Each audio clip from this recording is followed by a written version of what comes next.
We're gonna start from the frame. This is a local brand from the Philippines. This is called the Project.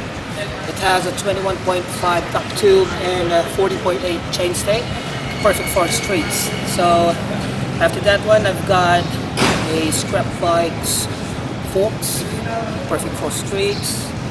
And I've got some Wayman, some gunmetal double-walled rims, advanced cold tires, perfect for streets. And now I'm running a free coaster, affix system by KHE, free coaster.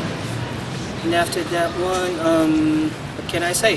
So right now I'm running on brakes, but later on I'm gonna be detaching the brakes because I run brakeless.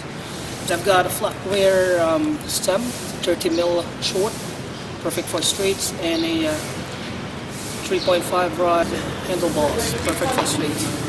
And okay, that's my bike check for today. Thanks.